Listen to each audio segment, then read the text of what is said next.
Doctor ஆர்என்எம் கலை மற்றும் அறிவியல் கல்லூரியிலேருந்து தமிழ்துறை உதவி பேராசிரியராக பணிபுரிஞ்சுட்டு இருக்கிறேன். இப்போ நம்ம இருக்கிற பகுதி பார்த்திங்கன்னா ஈரோட்டுக்கு 15 கிலோமீட்டருக்கு சென்னிமலை தாண்டி மேற்கு பகுதியில் 15 கிலோமீட்டர் தொலைவில் கொடுமணல் அப்படிங்கிற இடத்துல இருக்கிறோம். இந்த கொடுமணல் பார்த்திங்கன்னா வரலாற்று தொன்மை வாய்ந்த பகுதியாக இருக்குது.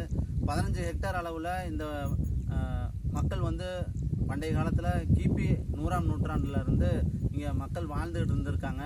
நீங்கள் பார்த்துக்கிட்டு இருக்கிற அந்த பகுதி பார்த்தீங்கன்னா, பின்னாடி பார்த்துட்டு இருக்க பகுதி நொய்யல் ஆறு வந்து பயணிக்கிற பகுதி. இந்த நொய்யல் ஆறு பார்த்தீங்கன்னா கொடுமுடியை தாண்டி காவிரி ஆற்றில் கலக்குது.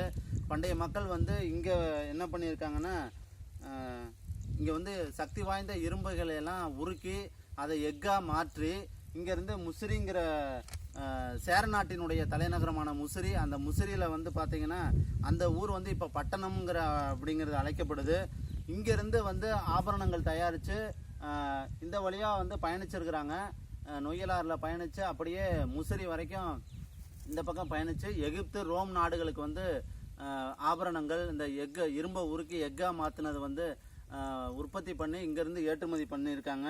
அதே மாதிரியே சோழ நாட்டினுடைய அந்த பூம்புகார் காவிரி பூம்பட்டினம்னு சொல்கிறோம் இல்லையா, இந்த நதிக்கரை வழியாக நொய்யலாறு வழியாக பயணித்து கொடுமுடிக்கு அருகே உள்ள அந்த நொய்யல்ங்கிற பகுதியில் காவிரியோட கலக்குது.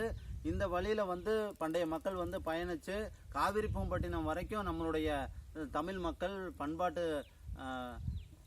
பண்பாட்டிற்குரிய மக்கள் அனைவரும் எல்லாம் என்ன பண்ணியிருக்காங்கன்னா, இங்கேருந்து பொருள்களை வந்து ஆபரணங்கள்லாம் தயாரித்து சோழ நாட்டிற்கும் இந்த பக்கம் சேர நாட்டிற்கும் ஒரு வாணிப தொடர்பை ஏற்படுத்தி சிறப்பான முறையில் வந்து மக்கள் இங்கே வந்து குடியிருந்திருக்காங்க, வாழ்ந்துருந்துருக்கிறாங்க.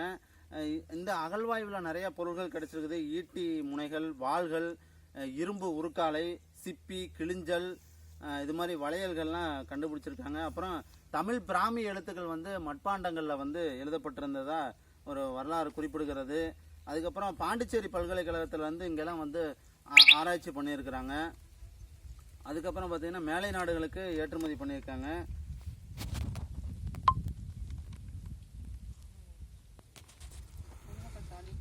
முதுமக்கள் தாலி 300க்கும் மேற்பட்ட முதுமக்கள் தாலி வந்து இங்கே வந்து கண்டுபிடிக்கப்பட்டிருக்குது.